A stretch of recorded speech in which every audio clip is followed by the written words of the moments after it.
Welcome students, Sacred Heart High School, Nalasopara West. English, Standard 10th, 2.4, The Pulley. The Pulley by George Herbert speaks on one part of the Christian creation story in which God chose to imbue humanity with blessings. Let's begin. When God at first made man, having a glass of blessings standing by, let us said he pour on him all we can. Let the world's riches which disperse lie contract into a span. In the first stanza of this piece, the speaker begins by describing the creation of humankind. Herbert's speaker is seeking to retell the Christian story of creation with a few added details. The speaker is able to describe what God was thinking and feeling when he decided to make humanity. God saw what he made and decided to pour a glass of blessings on humankind. When God at first made man, his most beautiful creation was humankind. He decided he will pour a glass of blessings on humankind. As human was his most beautiful creation, he decided he will pour a glass of blessings on humankind. Let us said he pour on him all we can. Let the world's riches which disperse lie. Your riches means all the good things. He decided to collect all the good things which are dispersed in the universe. He decided to collect all these good things, contract into a span, collect it all together and put all these good things into a glass, into this glass of blessing. These blessings were just standing by in a cup waiting to be used. This speaks to the ease of God's access to forces separate from human understanding. The speaker relays God's words at the moment as he addresses all of creation. He decided to pour on humankind all that we can. The world's riches, everything from strength to beauty, is bestowed. They have all come together into a span. God collected all these good things, poured all these good things into the glass, and now he has decided that he will pour this glass on humankind. Let's see what happened next. So strength made first way, then beauty flowed, then wisdom, honor, pleasure.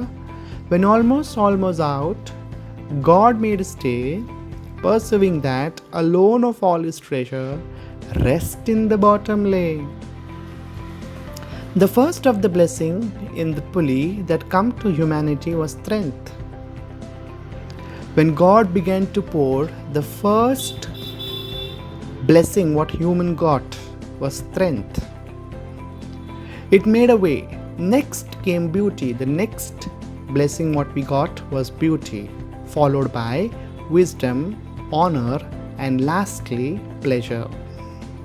These are all incredibly important human experience. There is one more element that in this retelling of creation, Herbert's speaker chose not to include, and that was rest. Rest as a blessing equal to beauty and strength is interesting. It is not something that one might immediately think of as a feature of life that can be given or granted. But in this narrative, it is the treasure that remains at the bottom of God's cup. The glass was full of strength, wisdom, honor, and pleasure. The most important blessing was rest, and rest was in the bottom. For if I should, said he, bestow this jewel also on my creature, he would adore my gifts instead of me, and rest in nature, not the God of nature. So both should losers be. In the next line, the the speaker describes how it was God's choice to not to bestow rest on humanity. God gave us strength, God gave us beauty, God gave us wisdom, honor, pleasure, but God decided to wait. The last blessing in the glass was rest. God decided not to pour rest on humankind. Yes, God did not give us rest, and so we say humans are restless. Why did God do so? He knew that if He did so, then He would adore my gifts instead of me. Herbert Speaker thinks that the God made this choice because He didn't want humankind spending their days worshipping nature. Instead, they should be appreciating the God of nature. Rest is not something that is an integral part of human life, and God made an informed, at least to Him, choice to withhold it. God has the power to withhold rest. And so, if humans have beauty, they have knowledge, they have wisdom, they have honor, they have pleasure, no humans have rest. Why? Yet let him keep the rest, but keep them with reclining restlessness. Yet let him keep the rest, let him keep strength, let him keep honor, let him keep pleasure, let him keep beauty, let him keep the rest. Rest here means all these things, not the actual rest. But keep them with repining restlessness. Let him be rich and weary, that at least if goodness lead him not, yet weariness may toss him to my breast.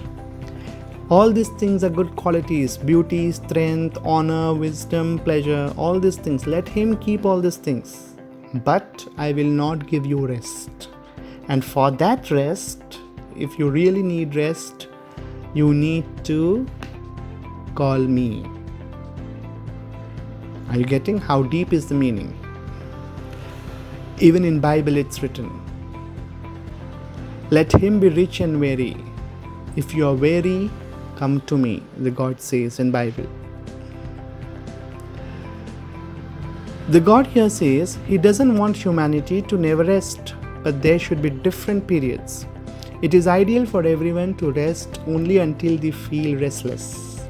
Then they should get back to their lives. God believes that if there is weariness, if there is tiredness in everyone's life, when you feel exhausted, you will remember me. And when you remember me, I will bestow this jewel on you. I will give you rest only if you call me, only if you remember me.